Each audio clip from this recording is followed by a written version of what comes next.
The left outspent them. They outspent the Republicans 3-1, and they scared the population, the voter electorate. And I don't think the Republicans were prepared for it. The fact that they're going to, I think, still take the House, and they have a 50-50 chance of capturing the Senate, means that for all these mistakes, they can just barely, and they will barely, stop all legislation. If they take the House, Joe Biden can't pass any legislation whatsoever. There will be investigations under Republican auspices of everything from Hunter Biden to Dr. Fauci, and he'll have to rule by executive order.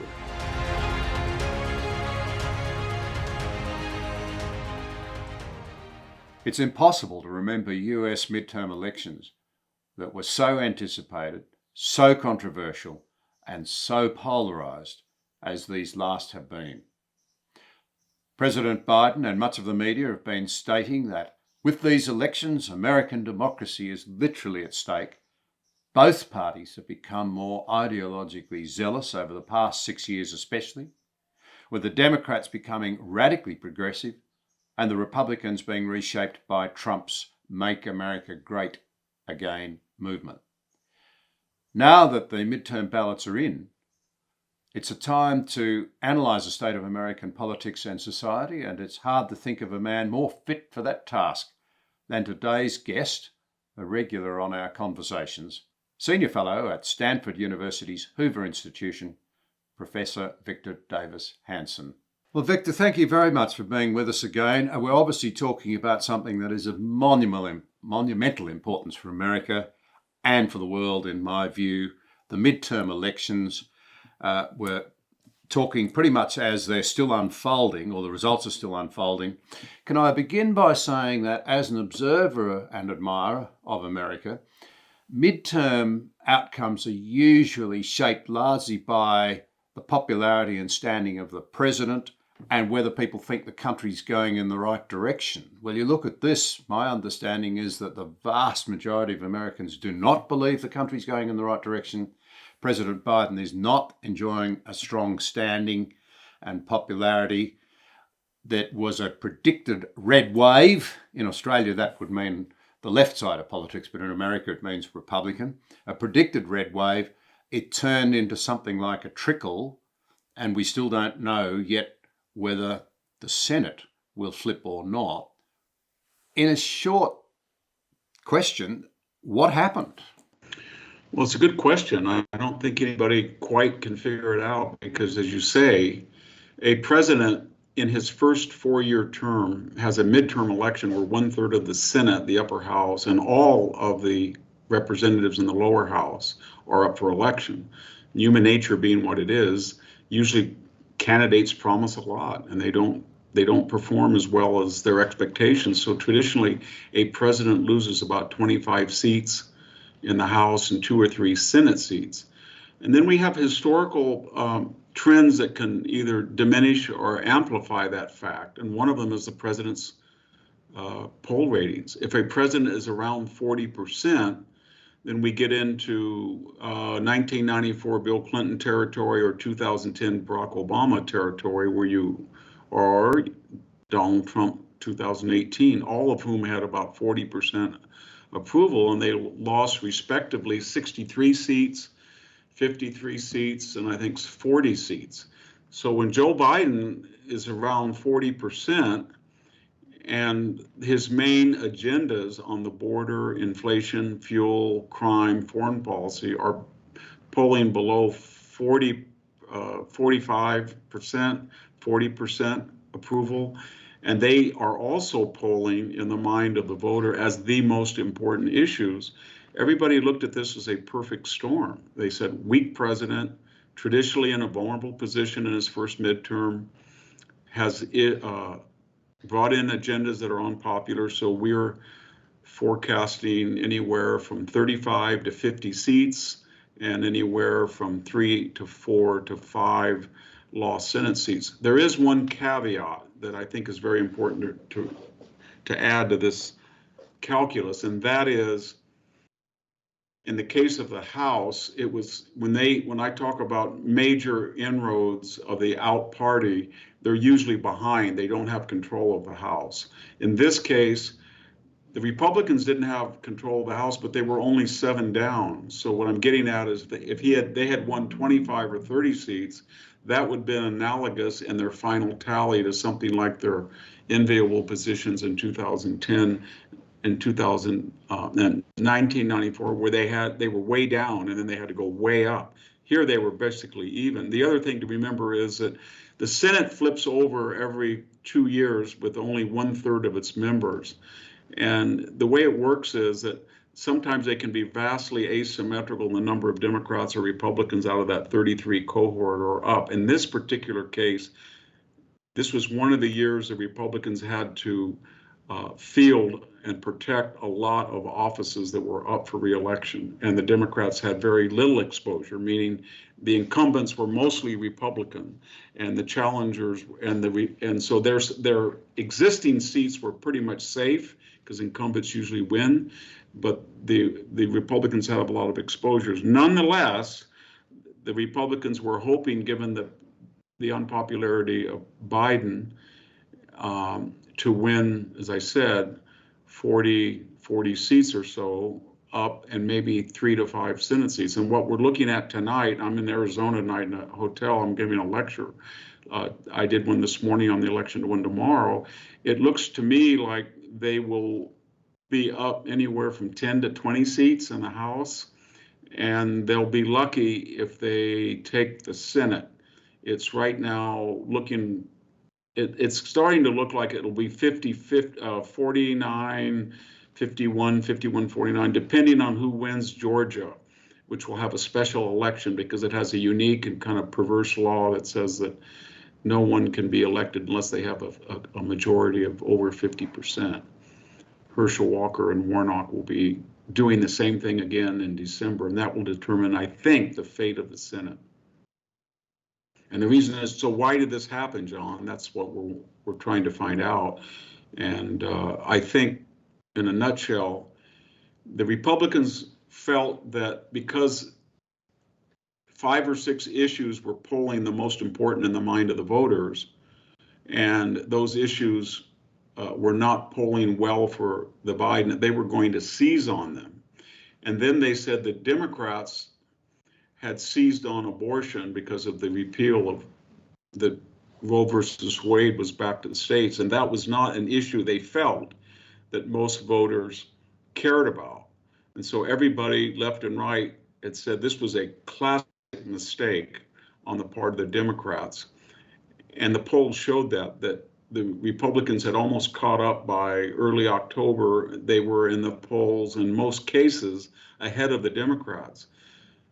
But what apparently happened was Joe Biden, 2 weeks before the election took place, that is the last week of October and the 1st of November, he tried a radically different tack. He decided that he was going to run on insurrection and democracy dies in darkness. And he made the premise in a very series of sharp speeches that if Democrats lost, then democracy was over with. In fact, we had presidential historian Michael Beschloss said, they will kill your children. It was that type of rhetoric.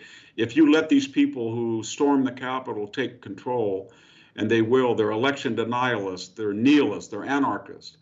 And then the Paul Pelosi attack that happened just at the end of October, they said that this deranged ex-hippie, nudist, commune, homeless, illegal alien was actually a MAGA adherent, and therefore he acted to attack the Pelosi home, and the deals of that attack we're still not completely aware of, apparently, but he acted out of right-wing rhetoric of the sort that Joe Biden said we had to crush, and then they went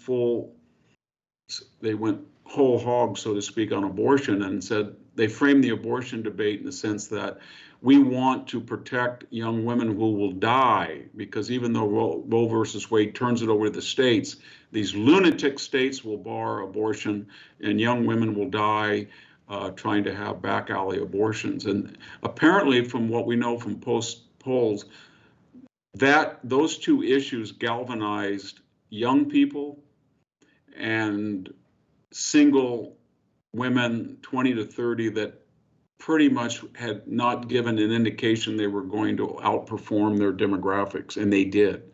They got very enthused and angry and turned out. And then on the other hand, the Republicans who thought they had these issues that everybody cared about learned that younger people did not care about them as much as they did. And more importantly, while they hammered Biden on the price of gas, inflation, crime, they never really came out with a contract of America and said, if you vote for us, this is what we're going to do. We're going to open up ANWR. We're going to get Keystone going. We're going to get federal prosecutors to go into the cities and make sure that these criminals are not let out. We'll charge them with racketeering or federal offenses, whatever. They gave no solutions. And so people said, well, they're just yelling, and we agree they're yelling, but they're not telling us what we're going to do. And there were other extraneous force multipliers of that as well.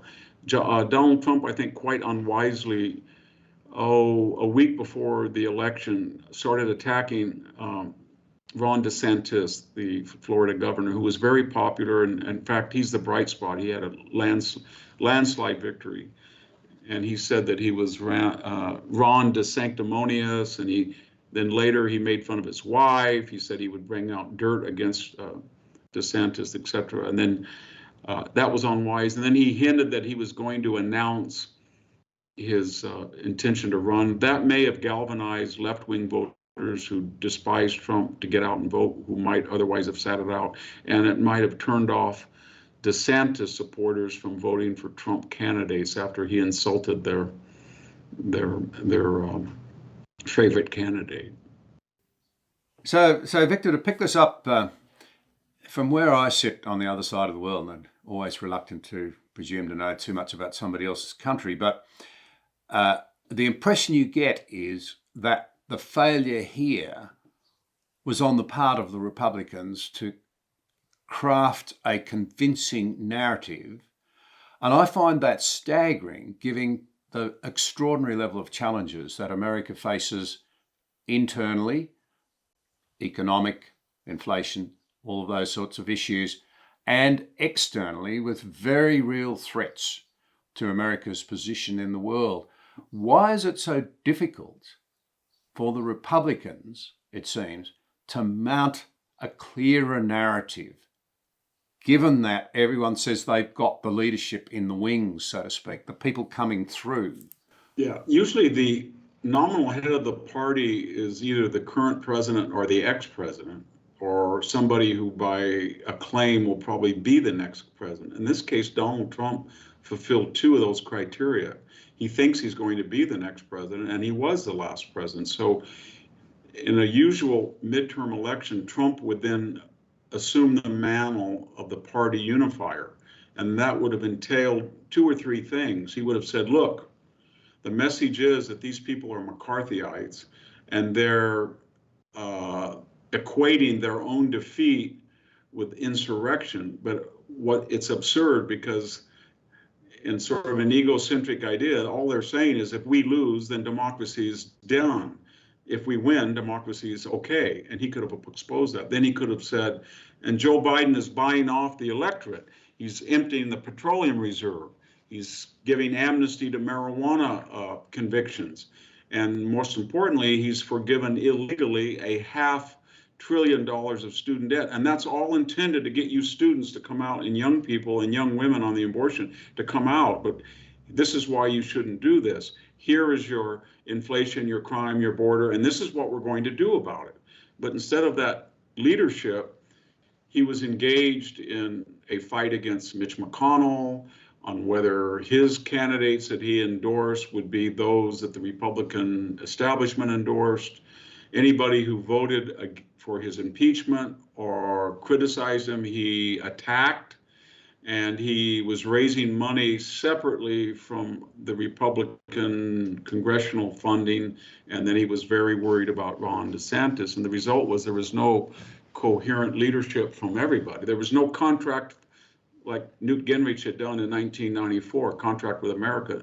So people said, well, yeah, we agree with you that Biden is an awful president and we don't like him, but you never told us what you're going to do. And they tell us that you guys are crazy and you're going to take away women's abortion, people are going to die. What do you say about that? And then we had some very, very astute, conservative, against the grain pollsters, the Trafalgar Group, Inside Advantage, Rasmussen, and they had been so much more accurate than the standbys, the Emerson poll, the Susquehanna, the Monmouth poll, the New York Times, CBS, NBC, Wall Street in past elections. So when they came out and they said, we have a different formula, we look at the suppressed conservative voter that will not talk to pollsters, and we factor that in, and therefore all these candidates that now apparently have lost, if you look at the polls, they were either dead even in these conservative polls or ahead. And that created, I think, a sense of laxity or delusion that when you looked at Blake Masters and Kerry Lake and Herschel Walker and Lee Zeldin, on the last day of the polling, on conservative polls, they were either all tied or ahead. And people said, well, they've been right before. So there was a sense of premature celebration, red wave. And the left outspent them. They outspent the Republicans 3-1, and they scared the population, the voter electorate. And I don't think the Republicans were prepared for it.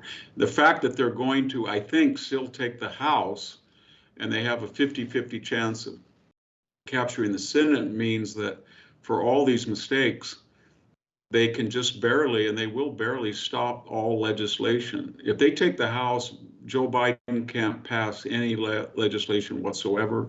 There will be investigations under Republican auspices of everything from Hunter Biden to Dr. Fauci, and he'll have to rule by executive order. Had they taken the Senate, they could have not only passed the legislation in both houses and sent it to the president, where it would force him into embarrassing vetoes, but they could have stopped all of his hardcore left-wing judicial appointments or any appointments.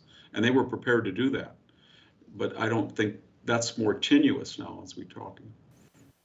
So Victor, you're painting a picture grimly of an America that remains as divided as ever from top to bottom at a time when I think behind a lot of your thinking is that there are a lot of Americans who are actually desperately looking to put that division behind.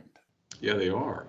But what we're doing is, under our federal system, John, we're self-selecting. And so in states that are socialist, such as California, Illinois, and New York, they are not the same states they were 30 or 40 years ago that would elect a Ronald Reagan or a George Deukmejian or a Pete Wilson or a George Pataki or Mayor Daley, a conservative.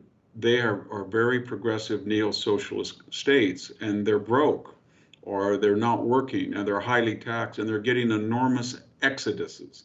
And over the last 20 years, maybe 8 to 10 million people have left those states and gone to Florida, to Texas, to Tennessee. And the result is that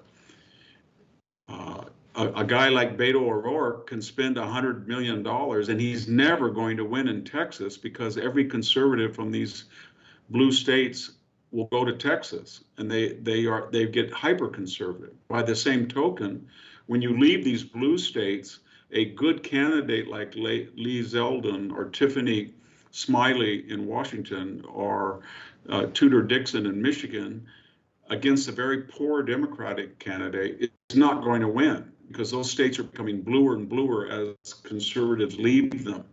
And so what's happening is the country it's even accentuating those differences, because people are self-selecting in a very mobile society. And we can't quite figure out what's going on, but if you go to Florida today or Tennessee or Texas, and you go to California the next week or New York or Illinois, you believe you're in a different country.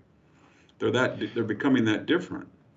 And you've spoken very convincingly about this when we've talked in the past, but in places like California, it's up there in lights as to what this progressive ideology actually does. You force energy prices through the roof for various reasons, all the while saying that renewables will bring the price of energy down. You force manufacturing out, you kill your middle class, you end up with staggering, unheard of wealth and influence in the hands of quite limited numbers of people. And as I understand it, correct me if I'm wrong, but my understanding is that California is creating new jobs, but they're all low-paid jobs. The middle class is gone. And they're losing. They were creating low jobs, but the tech industry, as you've read, is blowing up. So this week, Mark Zuckerberg, Twitter, and Facebook, they're going to be laying off tens of thousands of employees. They're not sustainable operations, partly because of mismanagement, partly because of the global recession.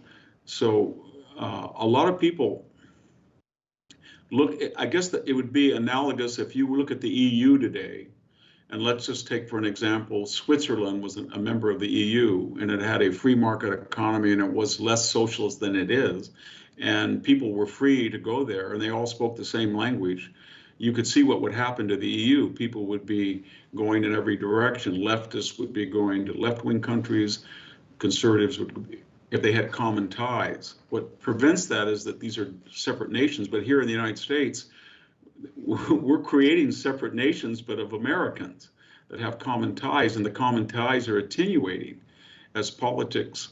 And what that means is that when you look at the races in depth, the individual personalities didn't matter as much. For the candidates didn't matter. People were voting on ideology, party affiliation, politics. So you got a guy like John Fetterman that even people in Pennsylvania said is non compos mentis. He's totally unable to fulfill the duties of a U.S. senator, yet I'm going to vote for him because he is a one vote in the Senate that we need, or he is a Democrat, and they're going to stick with him no matter what. Debates don't matter anymore. John Fetterman was humiliated in that debate, tragically so. Kathy Hochul, the governor of New York, did dismally.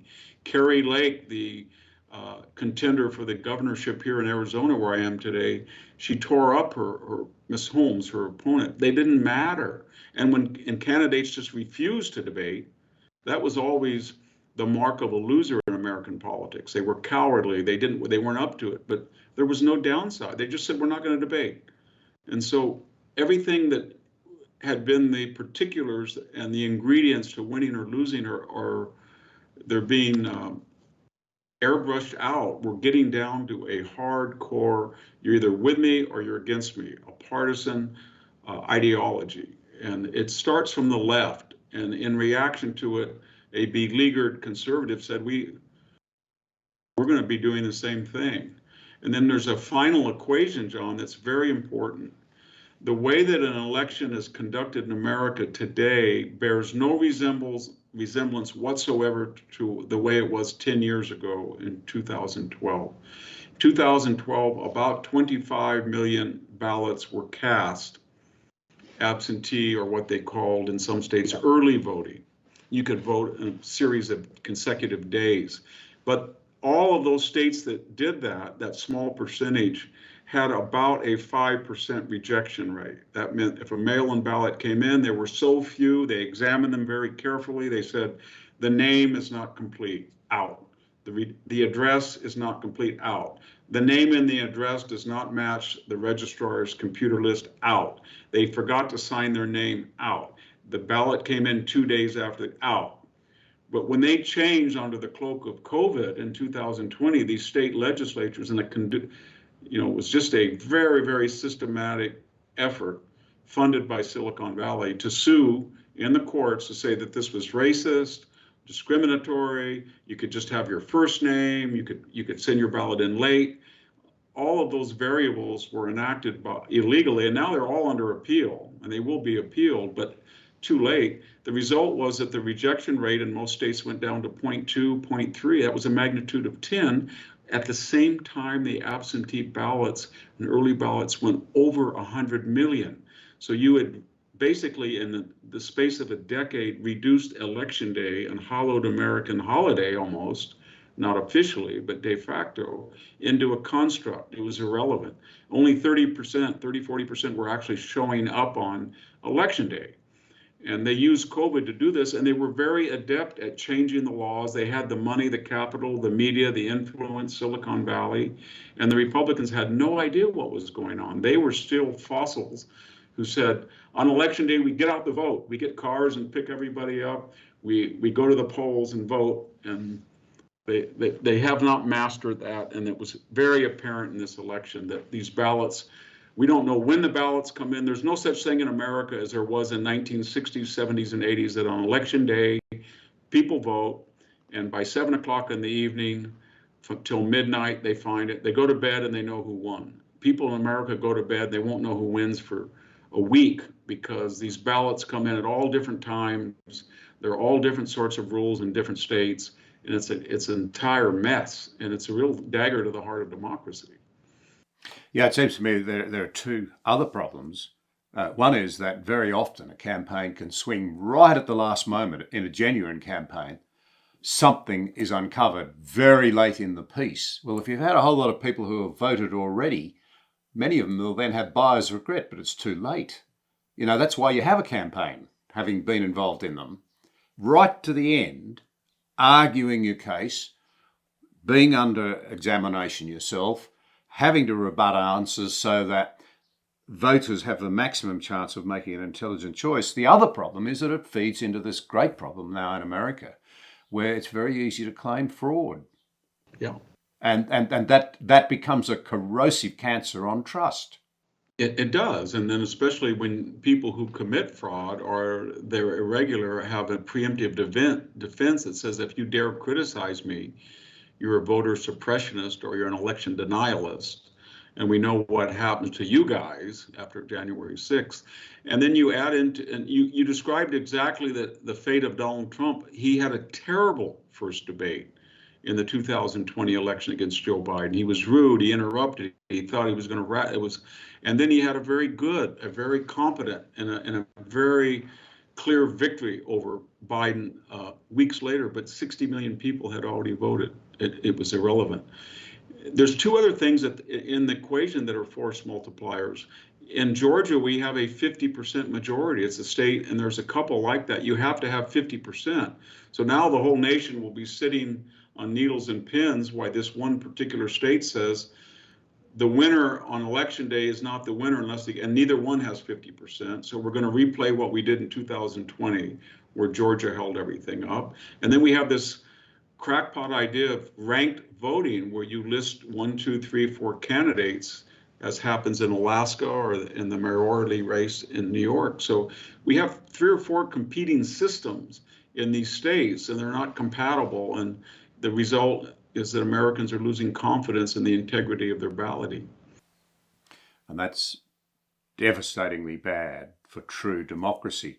Can I come back to, let's focus for a moment on former President, or as you say in America, you still call him President Trump. You made the comment that he has great influence as a leader, of course, because he's been a president, he sees himself as a future one. You'd have to say out of this, though, he's very diminished. We're all expecting that next Monday, Australian time, he'll make an announcement. We're assuming that it's going to be that he's going to run again. But actually, in 2 ways, it seems to me, he's been very diminished. 3 really. One is that it's looked as though it's about him rather than highlighting the failures of the current administration. 2 is that his hand-picked candidates, as Mitch McConnell warned, have not done as well as they should have. But 3, perhaps the most important, is that the governor of Florida has actually shown that there is an appetite for good, sound, solid policy making, and he's been massively enhanced at the same time as President Trump has undermined him, and that's, of course, Governor DeSantis. So where does Trump come out of this as the rest of the world watches and wonders? I think you summed up exactly the state of American feeling in this 24-hour period. If we were to ask Donald Trump this question, he would say to us, well, maybe Blake Masters is going to win in Arizona. It has not decided. Maybe Herschel Walker is going to win. and maybe Adam Laxalt is going to win, and J.D. Vance did win. And so Oz lost, but that wasn't my fault, and he would get into some esoteric explanations. And then he would say, the last time you did this, and you saw a very successful governor who was in a purple state or turned it around and made it into a red state, and he had all of the skills, and he was way ahead in the polls, with Scott Walker in 2012 and 2016, I should say. And he was thinking about it in 2012. He did run in 2016, and Trump would say, look what happened. And how do you know if you put all of your eggs in the DeSantis basket? And there doesn't seem to be any other Republicans. People have talked about it. Tom Cotton just pulled out, but there's Nikki Haley, there's Mike Pompeo, there's Mike Pence, but none of them have the stature of DeSantis. So Trump is making the argument he's not time tested. So what I'm getting at is I don't see how the Republicans avoid a knockdown, drag out fight between the two. And Trump, as we knew from the primaries, cannot just be very nasty in a primary debate or battle. He can be very effectively nasty and find things that weaken. He tore Scott Walker to pieces. He destroyed Chris Christie as a candidate. He made Marco Rubio, he turned him into a caricature, little Marco. Ted Cruz all of a sudden became lying Ted Cruz. And he absolutely humiliated Rand Paul. And so what I'm getting at, if you're Donald Trump, he feels that DeSantis has had he's the beneficiary of an influx of conservative voters that have changed Florida rather than his policies winning them over to the conservative side. I don't know to the extent whether that's true or false, but he's saying to all of us, and he said this explicitly yesterday, he said, I know things about Ron DeSantis and his background that you don't want to know. And his wife is running his campaign. It was a very mean thing to say because his wife is a cancer survivor, etc. But what he's trying to tell us is, you put him on the stage and you unleash me against him, and I will tear this man apart just like I tore every other person who said that they could never be torn apart. And that's where we're headed. So right now, Trump supporters, mainstream Republicans that didn't support him but voted for him, they're all in a panic, because I think what you're telling me is what most of the conservative Trump supporters have already would agree with you, that you can have the Trump successful 4 years without the excesses and without damning Trump. You can thank him for creating a new middle-class populist party, for winning and keeping Hillary Clinton out of the White House, but you don't think that's sustainable given the way that he invites gratuitous arguments, controversies, and incurs such hatred from the left who have such resources. So that's what, but then we end up, everybody, if you're right, John, I think you are, everybody is saying, well, the cat has to use the Aesop fable simile. The cat has to have a bell around his neck, but none of the mice want to put the bell around it. And so who's going to go into Mar-a-Lago and say, Donald Trump, you should become a senior statesman. You had a wonderful 4 years. Compared to the Biden record, history will look kindly upon you. You can be magnanimous and barnstorm and get Ron DeSantis. You can be an ambassador. You can be a senior statesman. You'll have a great life. Why would you want to go back into this cauldron in your late 70s? But no one seems to be willing to do that has influence upon him. If I could just tease out for a moment, I'm bow to your much greater knowledge of your country. You said you couldn't test the theory as to Trump's theory that it's about demographic change in Florida, but it does seem to me two other factors that have to be taken into account and should not be ignored. I don't want to sound like it's not for me to run an advertising campaign for the governor, but I understand that every single media outlet down in Florida that has any sort of following absolutely slammed him. He was an appalling person. He should never be voted. He's a divider. He's a shocker. Yeah, absolutely. And you look at where his numbers have gone over the last few years, that's got to be more than demographics. My point is this. I would have thought he's reflecting a genuine appetite for, all right, tough. Nobody says he's a walkover, but firm, clearly articulated policy, if you like, the politics of conviction, still has a great place. And isn't there something very powerful in that? Because I'd like to come back to a moment to the lines that President Biden's been running, by contrast. I think you summed up the DeSantis narrative.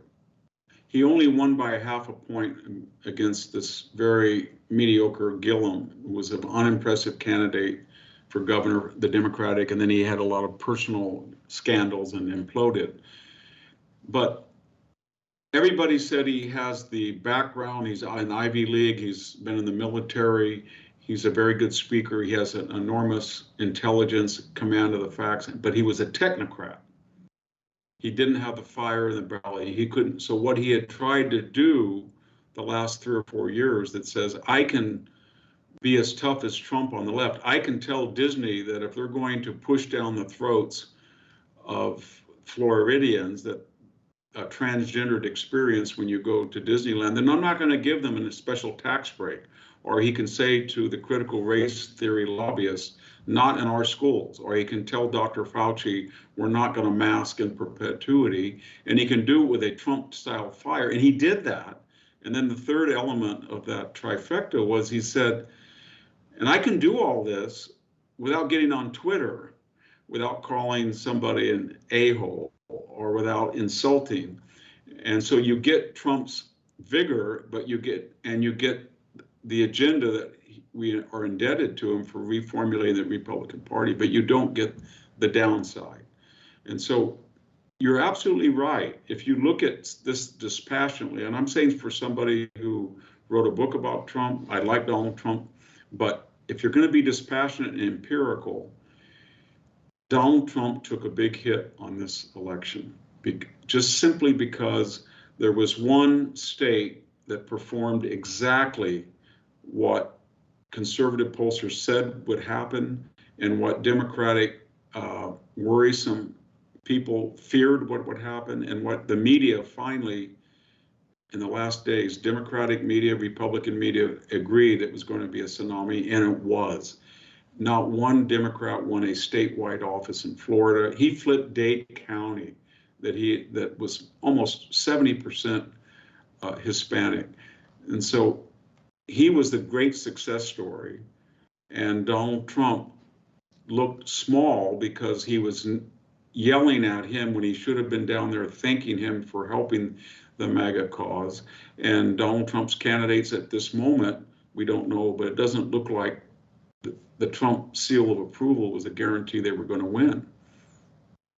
We should mention money too, John, that Ron DeSantis raised over $200 million and he didn't have to spend it. He's got over $100 million in his war chest. And he has a phenomenal ability to raise money, much more so than Donald Trump.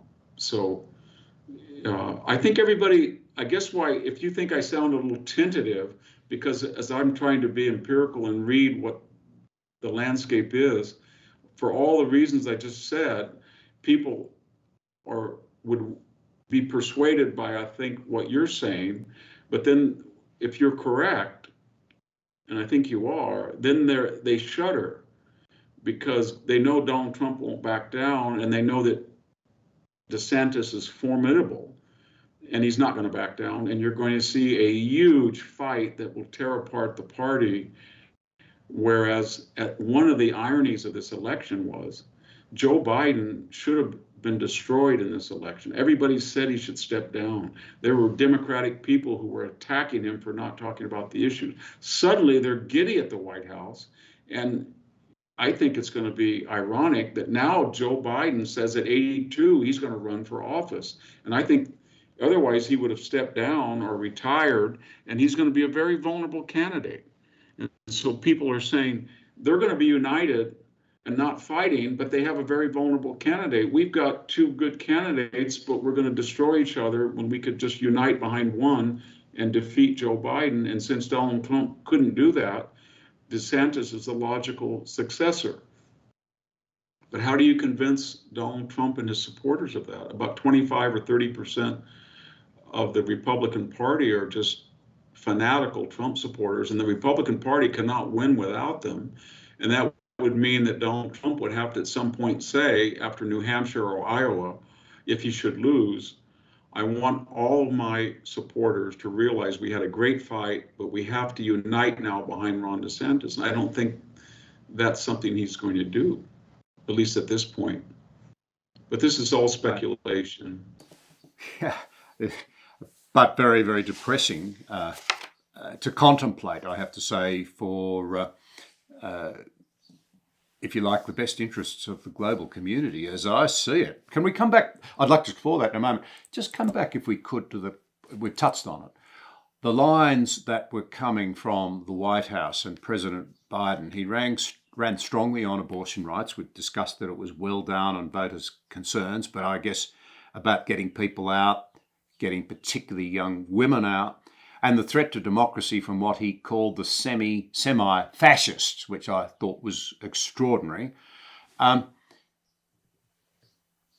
go into areas that I think really need to be teased out, that are a little bit sensitive, but it seems to me that this is a pretty strange line of logic coming from the President of America, because the High Court, or Supreme Court decision, in essence, has to be seen, I would have thought, as restoring democracy. We Australians would understand that the people, and in our case it was done state by state, the parliaments should make decisions about something as sensitive as abortion, not the courts. So a real argument would have been that action's not about smashing democracy. In fact, you're undermining it by saying we will apply actually a very radical prescription, the Democrat position, right across the land by fiat. It won't be decided by the people, state by state in the normal democratic way, that abortion is legal right up to the time of birth. And the other aspect of it that sounds strange to me for President Biden to talk about the other side opposing democracy is that, as we read it from the other side of the world, the biggest chunk of people involved in mainstream politics in America who oppose the democratic capitalist model that has made America what it is the left wing of the Democrat Party. They're the anti-Democrats. Well, you're absolutely right. So to amplify what you said, Roe versus Wade did not outlaw abortion. It made it more democratic. It said we have 50 different cultures in the United States, local cultures, and you're all free to do what you want. If you want to stupidly and I think quite evilly allow abortion, as we in California, to the moment of birth, go ahead and do it. If you feel that if a woman is raped or is a victim of incest and you still don't want her to get an abortion, then go ahead and do it if you can get a majority to do it. But most states are somewhere in between. And so it was a very democratic thing to do. But remember, we're not dealing with the Democratic Party of old. We're dealing with progressive neo-socialists, ideologues, progressives. And in their way of thinking that if you do not vote for their agenda, then you're voting against democracy. And at the same time, one party is saying, we have not got our agenda through. We don't have gas up to $8 a gallon. We haven't gone completely green. We haven't destroyed the border. We haven't decriminalized the judicial code. And the reason we haven't is the rules that we're forced to play by, we don't like. So we want to do the following. We want to get rid of the Electoral College that's in the Constitution. We want to get rid of the Second Amendment that's in the Constitution. We want to restrict the First Amendment through something we call hate speech and suppress free expression. We want to get rid of the 9-person Supreme Court that's been here for 160 years. We want to get rid of the idea of 50 states that's been here 60 years. We want to get rid of the constitutional idea that the states set balloting laws and have a national voting law that says you cannot ask for a person to present an ID. And so we want to get rid of the 180-year filibuster. So this party has attacked every element of the democratic experience because they felt that it wasn't viable or useful for their own agenda. So this is kind of a projection that they're in. They do all of these things. and then they project it onto the Republicans. And it's very effective. If you say election denialist, they don't mean Jim Clyburn, who in 2005 voted to not certify the election because he claimed that John Kerry was a victim of computer tampering, or Al Gore, who said that George W. Bush was selected and not elected, or Hillary Clinton, who said that Donald Trump was not a legitimate president, or Jimmy Carter said the same thing. So I don't know what to tell you, except that we're not dealing with democratic people. They're more like European socialists, so that when you had these populist movements in Europe that wanted to have referenda to get out of Brexit, it was basically you're going to keep voting until you vote to stay in. And then they damned the British as being anti-democratic because they had a very democratic and transparent election to leave Brexit. But for the socialist mind, you can't do that because they're really, in essence, they don't believe in democracy or government. They believe in that they have a superior ideology and they're moral superiors, and that any means necessary are justified to advance those propositions. Well, Victor, can we just round out now by considering, and I'm sitting here in Australia thinking that everything that confronts us, difficult as it might be, around the world today involves, if we're to find a way forward, the active involvement of a coherent America. Take climate change policy, for example. The greatest threat to a coherent climate change policy around the world would be a collapse. I put it to you that the rules-based international liberal order that the Americans have effectively policed for 60 years. They've been the good cops. If it collapses, the autocrats aren't going to care about this.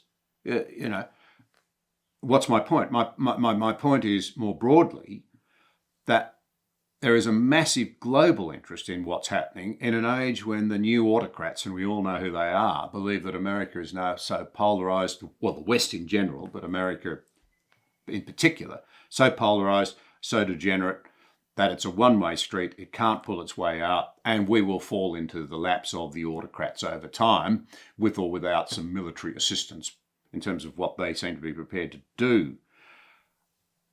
Everything that we've talked about today suggests that whether or not coherence, if I can put it that way, in American leadership, politics, place in the world order is to be restored, all of that is put on hold again. We don't have a clearer idea of where it might go. Now, you're an eminent historian. What are your observations, and does history tell us anything here? Give us some clues. States and all systems come to an end. There was an end to the British Empire, the Roman Empire, the Ottomans, but they're usually characterized by cycles of renewal. And Rome was all through, I would argue, in the 1st century AD during the Julio-Claudians, Nero. I mean, how can you endure Nero and Caligula? Otho, Galba, 4 emperors in 1 year, and yet it had enormous resurgence. They had the best period that Gibbon said in the history of mankind, roughly from about 98 to 190. Marcus Aurelius and Trajan, Hadrian, Antonius Pius, etc. So there's this cycles of renewal. And remember about the United States, we've been talking in a pessimistic context, but here we are, and it looks like this progressive experiment is going to be sidetracked because they're going to lose the House. And it looks like there's a 50-50 chance they will not be pushing these very extreme leftists through the process to the Senate. They won't be confirmed if they lose the House. And we have an election in 2 years, and they're going to be running somebody who's 82 years old and has cognitive difficulties, not because they want to, but because when you look at a Cory Booker or Beto O'Rourke or Kamala Harris or Bernie Sanders or Elizabeth Warren or Julian Castro or a Gavin Newsom, there's nobody there. These ideologues, nobody wants them. And then we're saying, yes, but they have this type of voting that favors them now. And yes, but there's enormous pushback as we're speaking. There are people in the states who say, look at Georgia. Georgia has passed a voter ID law, and a lot of the states are reacting in against this. And then at the same time, the Republican Party is not easily, I mean, they did not win 51% of the vote since 1988. They've lost 5 out of the last 6 popular elections, Trump's included. But now, when you see what DeSantis has done, and you see that it's starting to become a populist party that appeals on class interest rather than just racial balkanization, it's appealing to Hispanics and Black. They didn't. It's true they didn't vote in the percentages that the Republicans wanted, but they did much more. They were much more supportive than they did in the past. And what I'm getting at is the trends are pretty good. If you look at the suppression of free speech, there has been a pushback. So right now, today, Twitter is in the hands of Elon Musk. If this was 4 years ago, we couldn't hear about it. Hunter's laptop. Twitter suppressed it. Facebook suppressed it. Mark Zuckerberg has lost $70 billion. He's going to lay off 8,000 people. He's imploded that company. He's despised in America. He's been exposed as working with the FBI. He's very paranoid about repeating the role that he did. Twitter will now let any expression. There's a Truth Social. There's a Rumble. And so we're starting to see that the American people are waking up. I think the way to look at this election was people were so giddy that they had pushed back and they felt they were regrouping, and they got a little ahead of their skis and they thought, we've ended this, and this midterm will be such a blowout that we've ended the progressive project. There were articles written almost daily by pundits, the end of wokeism crested. People, no more critical race theory. Transgenderism is over. The limits of progressivism have been reached. And so I think if we just step back a little bit, I think the forces of reform and counter-revolution are very healthy. We underestimated the resilience of the progressive left-wing movement and the fusion of it with the media and money. I mean, one way we could have had this entire discussion, John, I think, on the role of money in this. This Bolduc, the New Hampshire candidate, he was outspent 17-1. Blake Masters was outspent 3-1. Every single candidate was outspent because of the globalist concentration of entertainment wealth, Wall Street wealth, finance wealth, Silicon Valley media wealth. So given all of that, I think this is a slight detour, but I think people are starting really to wake up, and I'm very confident about that. And I think there's people abroad that are starting to see that whatever we've been doing, it doesn't work. And there's people in Europe who are saying to us, we need your natural gas. Don't make the same mistakes we do. There's people in Ukraine who are saying, NATO now admits if you don't help us, if you're not muscular, there's no hope for us. You're the only people that can do this. There's people in Japan and South Korea that are saying, we need the United States. It's kind of ironic because when we were very engaged and united and powerful, we had a lot of people who said, well, you Roman legions are too brutal, you're too forceful, and we Greek philosophers have to modulate you and tell you what to do. Now that we've backed off and we're diminished, people are saying, you shouldn't have ever listened to us. We want you back. We need you because of China and Russia. Get back. And we're saying, okay, but it takes a while to recalibrate. And we've got a bunch of socialists in this country, like most countries abroad, and they're more European than they're American in their politics. And we know you should tell them where it ends, because look at Germany's energy situation, or look at NATO's military preparedness the last 20 years. So I think we're trying to correct in one of these periods of American change, response. And I am confident that in 2024, there'll be a conservative president and a conservative government. But we have some problems because we have a very dynamic leader that's very multidimensional. And we must remember that Donald Trump stopped Hillary Clinton. If he hadn't have done that, we would have been in terrible shape. He had a very good 4 years, but there were elements in the way that he governed that are not sustainable for the conservative movement. And I think it's going to be very hard for him, given the maltreatment that he received, Russian collusion, Hunter laptop, the COVID lies, pangolin and bat caused not the Wuhan lab, like Trump said, et cetera, that it's going to be very hard for him to say, I was treated so poorly, I want redemption. And you're going to have to say to him, life is tragic, but we're going to have primaries and let the people decide. And that's going to be a tough business for a while.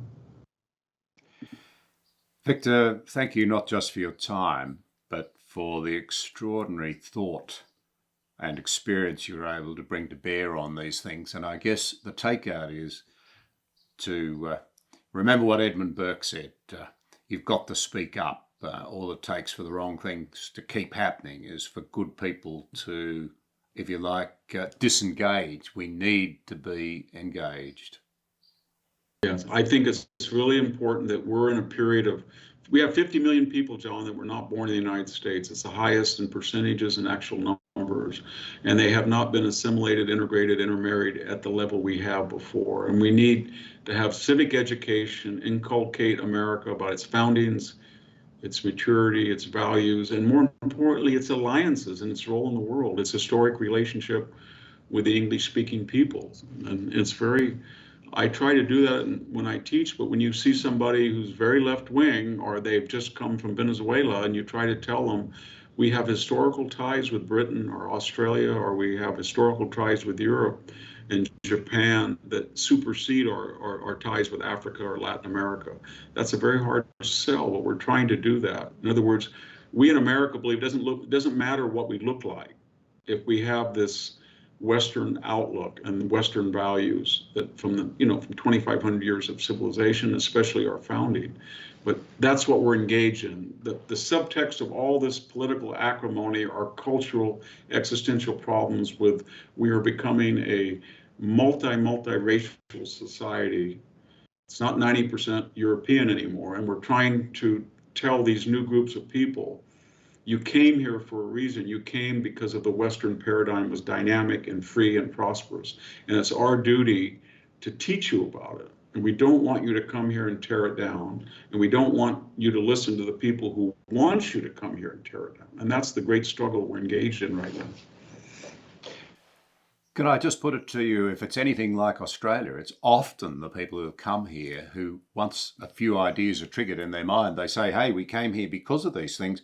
Of course, what you're saying is important, and you're seeing this now, as I understand it, in some racial groups who are deserting the Democrats rapidly. Absolutely. We're seeing it in Florida, but Dade County is 70% Hispanic, and they went overwhelmingly for DeSantis. And we're seeing high levels of African American, not high in the sense of absolute, but relative. 17% of African Americans voted. Our problem right now is that we need the country to assimilate these very, for the most part, they would come legally. That's another question, but they're very entrepreneurial. They really want to be Americans, but we have elements of the left elite that don't want them to be assimilated. They want them to be subservient, tribal, and dependent on leftist big government. And so it's hard to tell somebody you'd be better off not getting lifetime entitlements from the people who will acquire political fealty to do things that are against your own traditions and customs. Why don't you take a chance and do what we used to do with immigrants? And I think we're trying to get that message. And I'm optimistic because America is so resilient and self-critical. And we're in a bad place right now. Our major cities are disasters, but we're very self-critical. We're not people that say, don't dare say that about America. I don't think you'll hear that from American. They'll say, please tell us more. Tell us, I mean, the left will say, it's music to my ears, but the right will say, I want to hear what you think is wrong so I can correct it. And I need to correct it. So we're very self-critical, but on the right and the conservative, we're positively self-critical. We're not nihilistically self-critical as the left is. So I remain cautiously optimistic. Well, thank you for your encouragement, and thank you very much again for your time. Well, thank you for having me again, John.